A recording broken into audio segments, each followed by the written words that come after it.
everybody! Kakarating lang namin dito sa aming store. Second store, ito ang tinatawag naming condo store. Kasi parang condo siya. Pagpasok mo, bed na agad. Nandiyan na lahat. And syempre may store siya. Nilagyan namin siya ng portion ng store. So, pag ganito, ayan, magpapahinga kami at magliligpit. Mag-base na kayo, guys. Ayan, guys. At dito na mag-start yung aming araw. Ayan, kita nyo guys. So, hirap kaming tanggalin yung lababo. Ayan. Hirap. So guys, ayan, yung lababo na yan, na inayos ng husband, is sana itatanggalin namin or ibebenta. Kaya na syempre, wala pa akong time mag-post, maghanap ng buyer. So, sabi ng husband, tatanggalin na lang yung gripo na yon and ayan, nilalagyan niya na lang. Kasi parang ililipat ito guys, papakita ko sa inyo. Baho yan. Baho. Excuse me, darling.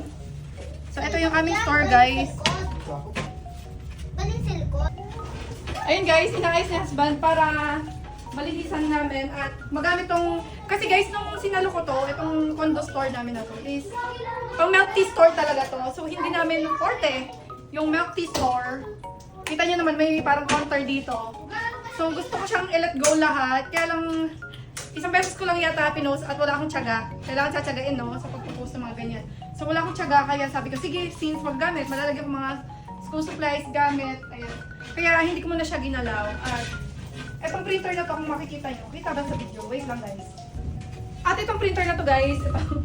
Ayan. Gusto namin ilipat na siya dito para medyo lumuwag tong harap ko. At yun, gagawin ko kalikuran ba? Ganyan, ganyan.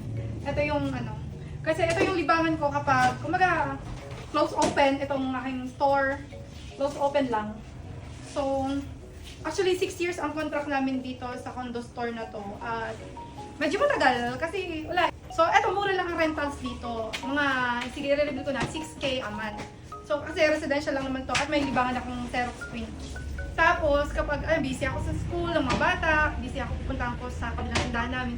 Kaya close open lang. At kapag nandito ko, open. Pag wala, syempre close. Kaya ganun lang, libangan ko. And syempre, mas priority ko pa rin yung pag-ahente ko. Lalo na kapag may buyer. Kailangan i-treating. Kaya, eto, ganito. So, malawak siya, guys. Ayan, ipapakita ko sa inyo. Ayan. Ito yung bed namin. Pasensya na, hindi pa nag-aayos. Ito yung bagong laban na laundry. Mamaya, pag antok kayo, tapos ayos ko na higaan po. Ayan, si Bon ang taga-ayos ng higaan. Masipag naman yan. At malawak din yung kusina namin. O diba, sobrang mura nito. Kaya talagang, actually, kaya siya naging mura kasi sinalo ko naman yung pagpaparenovate nung magme-milk tea. So parang nagbitaw ako guys. Yung ipon ko talaga, binigay ko na sa kanya. 150k kasi nagpa-repaint siya. Tapos may video ako nun yung glass na yun, yung sliding glass na yun. Hindi yung ganyan, nakafix yan. Kumbaga parang, eto guys, ano siya, diretso siya, sliding ganyan, nabubuksan yung kalahati. So since Xerox na gusto ko maliit lang yung window para safe din. Kaya pinagalaw ko siya, naggubasas din akong konti para na-slide yung window ko at hindi ganun Grabe yung halika pa po. So guys, magta-try daw si husband kasi bago lang talaga to guys itong printer. Wala pa.